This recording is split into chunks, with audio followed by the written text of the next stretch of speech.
Hi, thank you, Einar, for that. And let me introduce our next speaker. Kristín Vala Ragnarsdóttir. Kristín Vala Ragnarsdóttir is the rare combination of academic and activist. She is professor at the Institute of Earth Sciences, University of Iceland, and was previously Dean of Engineering and Natural Science at that university and Professor of Environmental Sustainability at the University of Bristol, UK. She is actively involved with international think tanks on sustainability, including being a global council member and ambassador of the Wellbeing Economy Alliance. Distinguished Fellow at the Schumacher Institute, UK, member and former Vice President of the Balaton Group, and member of the International Club of Rome. Vala is a member of several scientific academies, such as Academia Europaea, Norwegian Academy of Science and Letters, Icelandic Academy, and the Royal Society of Arts and Commerce. Grounded in earth science, Vala has been envisioning sustainable futures and finding sustainability transformative solutions with her students since the turn of the century. Her research engagement focuses on evaluating natural resources and their economic link through natural resource evaluation, system dynamics, determining sustainability indicators for soil tourism, and the circular and well-being economy, and finding fabric for sustainable communities. Her recent activities include casting light on corruption in natural resource management, linking population, soil, phosphorus, and sustainable land management with food security, developing groundwork for new economies to achieve the SDGs, and demonstrating the need for the regenerative well-being economy due to the global climate emergency. Recently, Vala was a member of the Icelandic Prime Minister Committee that developed 39 indicators of well-being, as well as the government committee outlining future energy policy to 2050. She is the author of over 150 academic publications and book chapters. Vala co-edited Pollutants, Human Health and Environment by Wiley, 2011, and was a subject editor of the Oxford Companion to Earth, published by Oxford University Press 2000. She has also co-edited several special journal issues. Vala is currently engaged in editing, contributing to and writing books on transformation literacy, Springer, regenerative well-being, economy, Schumacher briefing, and rethinking economics at Edward Elgar. In the past few years, Kristín Vala has been active in training parliamentary members in sustainability thinking, and more recently in the Pirate Party in Iceland, and is in particular taken part in developing party policies that address climate change, sustainability, and new economic thinking. She is frequently spotted in protests in front of the Icelandic Parliament on issues that relate to corruption and lack of action taken in our times of climate and planetary crisis. Welcome, Kristín Vala. Well, thank you very much for this very lengthy introduction. I am very pleased to be here with you, and actually listening to Giorgio reminded me of my huge regret that when I was a student, I never studied any philosophy. But I've been struggling to learn some in the last 20 years since I became aware of the unsustainability of the world. And it was also interesting to hear Einar talk about the utopia of a money-free society, which of course would be great. So what I'm going to do next is share my screen.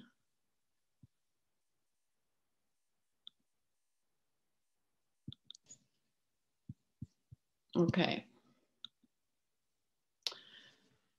So for the last 20 years, I've been thinking about how to help make this world sustainable, and have gone through various phases of looking into soil sustainability, community sustainability, indicators for sustainability, etc. But then I finally understood that what we really needed to address was the economy, because it's actually the economy that is driving the global destruction. We could see or say that the Earth has been shrinking when we look at it through the lens of population. In the year 1900, we almost had 8 global hectares to support our lives.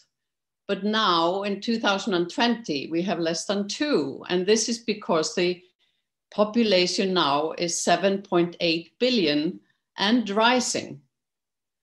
And therefore, we are making a bigger and bigger imprint on our planet Earth. It doesn't matter what we look at, all the curves look the same. They're all exponential curves from the time of 1750 to 2000. Population has increased exponentially, so has the global GDP, or the global domestic product, which every politician likes to mention as a success if the economy is growing. And other things have also been rising in the same manner. Our natural resources have been extracted in an exponential manner also, and we have been going up the left-hand side here of the exponential curve, but because we live on a limited planet, at some point we will get to a maximum extraction, and after that we have half of the resource left, but it will take us more energy and more effort and more water to get it out of the earth and process it. And therefore, we are hitting this century resource depletions that few people have set their eyes on. At the same time, because in extracting all these resources, we have used more and more energy. And we have also reached a peak in energy production, because the renewable energy will never replace the cheap oil that we have been using, or the cheap coal. But such an extraction of growth, seen here as on a logarithmic graph at a straight line, is impossible into the future, as seen by these curves, which will peak before 2050. And at the same time, the ecosystems have been declining in an exponential manner, and so has species extinction. And we have hit planetary boundaries, as shown on this figure here. We have gone over the climate boundary of biogeochemical flows in terms of using phosphorus and nitrogen in agriculture, in land system change, in biosphere integrity as seen as species extinction, and in climate. We have too much CO2 in the atmosphere for a stable climate. At the same time, we are approaching what we know are tipping points in the climate system, but we don't know exactly when we will hit them or whether we can prevent them, such as the melting of the Greenland glacier, which will make the saline waters coming from the Caribbean and the Gulf Stream less saline, and then the stream will not sink in the Northern Atlantic, creating this conveyor belt that we have here in the North Atlantic, making the climate appear actually livable in Iceland. And if the Gulf Stream switches off, then it will be a lot colder in this part of the world. And it has happened before. And despite many meetings since the 70s on climate, monthly CO2 averages are still rising. Paris Agreement came into effect in 2015, and CO2 is still rising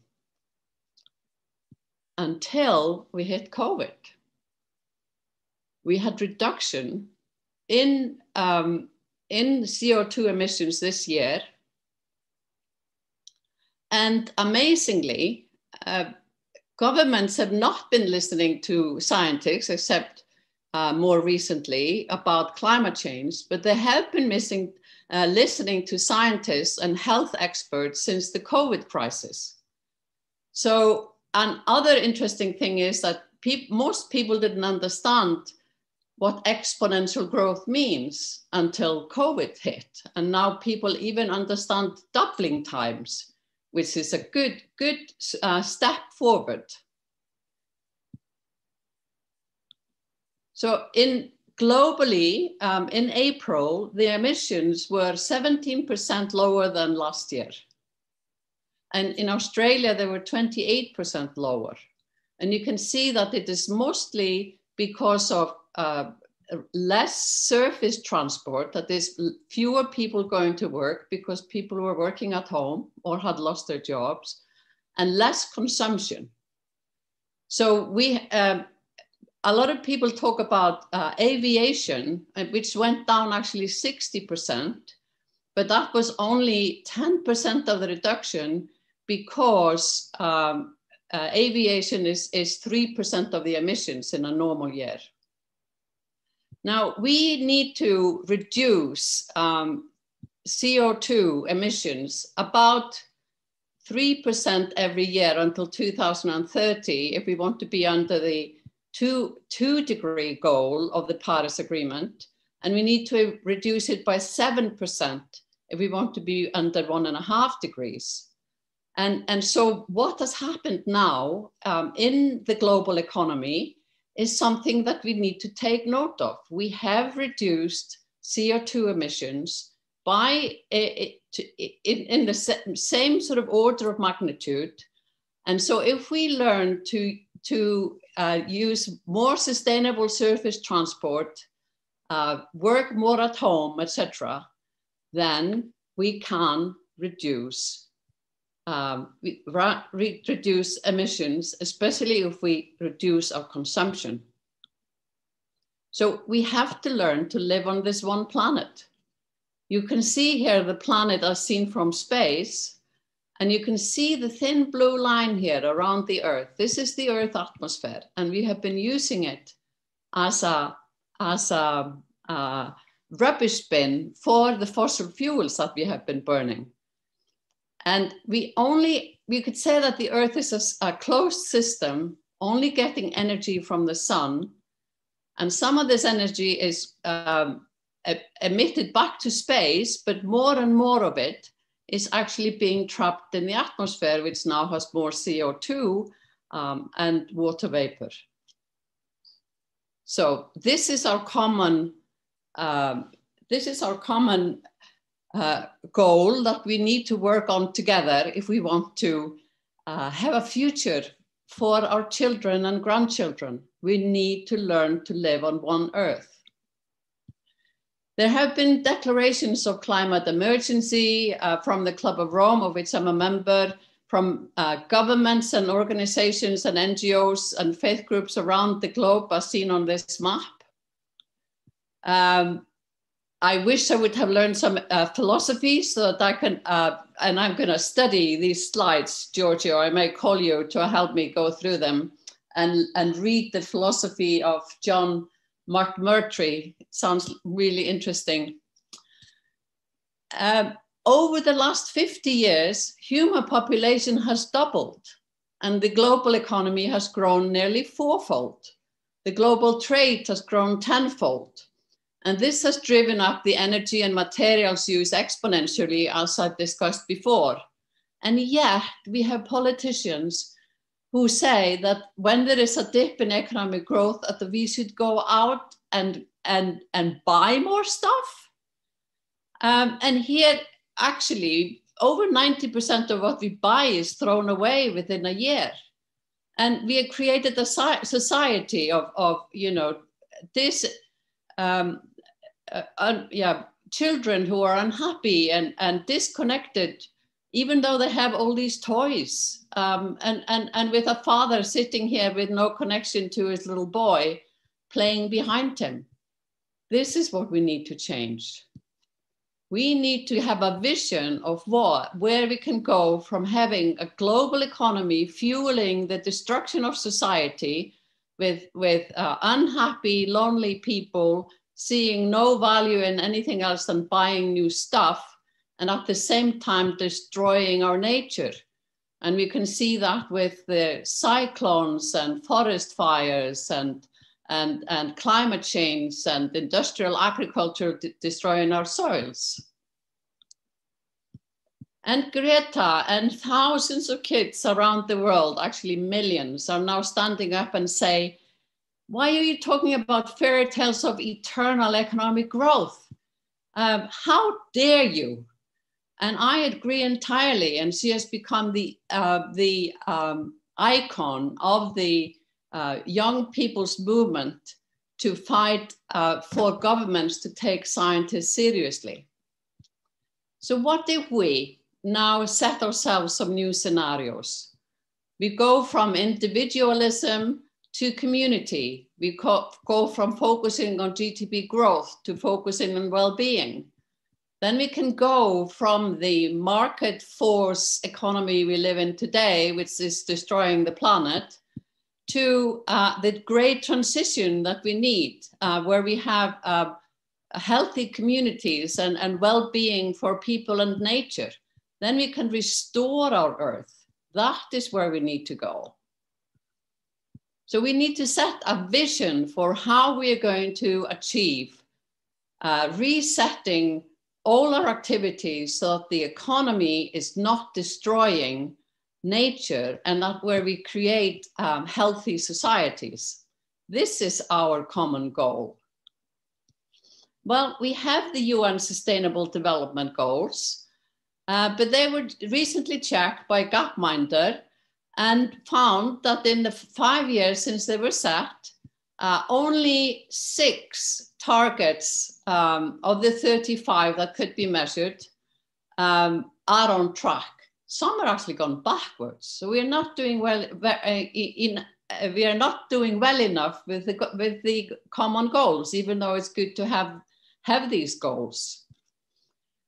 Even Robert Kennedy said that a country's gross domestic products measure everything except that which makes life worthwhile. And I was working with a number of people that met in Bhutan in 2013, and we wrote this commentary for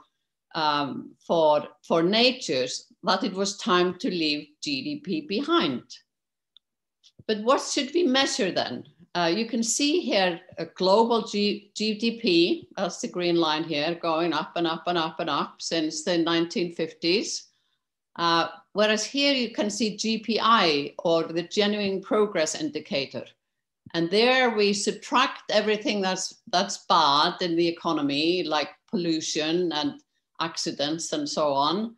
And we add in everything that's good, like voluntary work and restoring ecosystems and whatever we are doing. And then what happens, we see that in the 1970s, this curve here, which was growing, is growing at the cost of ecosystems and society.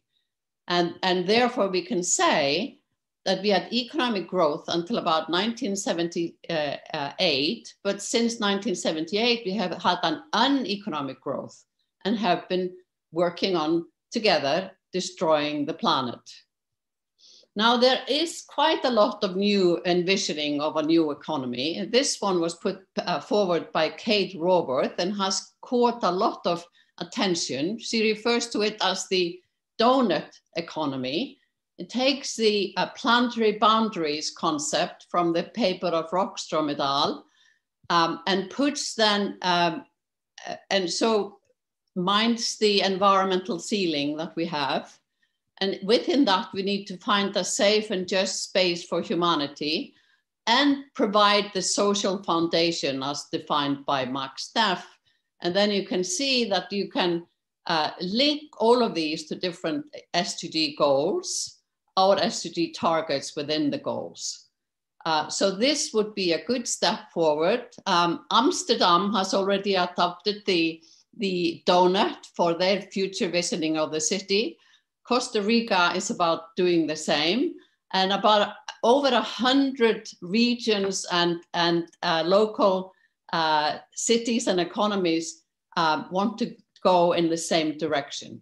So all good progress. Then there is what is referred to as the regenerative economy, comes from John Fullerton at the Capital Institute. He says that both in the economy and in investment, in finance, we need to go from the conventional degenerating mechanistic design, reductionist thinking, which is in parts, all the way over here to the regenerative. Green economy is not good enough. Sustainable sort of puts us into balance, but that's not good enough because we actually have destroyed ecosystems and societal groups. So we need to invest in what is restorative and even better regenerative, like we have in ecosystems. So the economy needs to be built on the principles of ecology with holistic thinking and patterns and natural system design. And as stated by Hunter Loven, a way must be found to reduce material throughput in the economy dramatically, but at the same time, generate jobs and flourishing livelihoods for 9 or 10 billion people. This is our task. And some academics have taken this idea further by using networking thinking and systemic thinking. They've come up with 10 principles, which are put into 4 categories for the regenerative economy, where we need to have circulations. So there's cross-scale circulation, there is regenerative reinvestment, we have reliable inputs and healthy outputs. Then we have adequate structure with a balance of sizes and balance of resilience and efficiency and sufficient number and diversity of roles. And then we also have relationships and values as outlined by Giorgio. We need to have a degree of mutualism and constructive work instead of extractive. And then finally, we need to be learning together. So here we are. There are quite a lot of people around the world working on finding a new economic thinking to restore our planet. Some of them are people-centered, others are process-centered, others are nature-centered. We need them all, and because one size doesn't fit all. In 2019, the Club of Rome declared planetary emergency and set forth 10 commitments for global commons and public goods, restoring the global commons, such as crucial forests and ocean ecosystems, and public goods in order to have healthcare for all, as learned from the COVID crisis. And then 10 commitments for the transformation, for a just and equitable society, for renewable energy systems and circular and regenerative economy. And now there is a planetary emergency partnership with over 140 organizations and over 70 governments signed up to doing more than the Paris Agreement as the last UN General Assembly. And this is the latest paper that I have been involved with a 10-point action plan for a circular bioeconomy of well-being, where we remember that we have renewable energy, need to focus on renewable energy and be within nature limits and restore nature at the same time as generating a healthy society. And we have generated in 2017 what we call the Wellbeing Economy Alliance, which has the goal to deliver shared well-being on a healthy planet.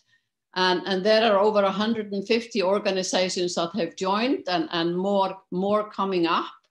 A lot of activity across the globe with regular meetings over the web that everybody can join in with. We have some governments that have joined in with the well-being thinking. Nicola Sturgeon and Jacinda Ardern were the first prime ministers to put well-being into the goals of the government in Scotland and New Zealand. And a bit later, Katrín Jakobsdóttir came in to join them, and more recently we've had Wales also, and are working on getting more people involved. And you should watch this TED talk by Nicola Sturgeon on the importance of creating the well-being economy. And a lot of countries, even those who are not in the Wellbeing Economy Government Alliance, have set well-being indicators. For example, the Netherlands and Sweden. These are the 39 indicators, well-being indicators for Iceland that I was part in defining, and they have now been put into policy by the Icelandic government. So this is a way forward. What also occurred to me and my colleagues is that we need more women to be involved in economic thinking, and therefore we applied for funding to train young women on new economic thinking.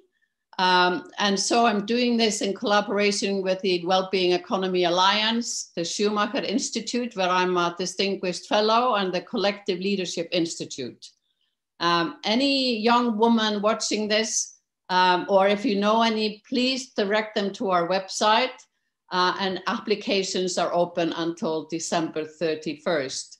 The women will receive leadership training, and they will set forth at the end of their training a new manifesto for a regenerative well-being economy at the end of next year. A quick step we can take, and I always need to remind people of, is that we could actually make ecocide, which is destruction of ecosystem, a crime. And this can be done through the so-called Rome Statute, which has 4 crimes of aggression, crimes of genocide, the crimes against humanity. It's genocide, war crimes, crimes against humanity, and crimes of aggression. Ecocide could be the 5th one, and this is what Polly Higgins fought for until she passed away, and the organization she created is continuing.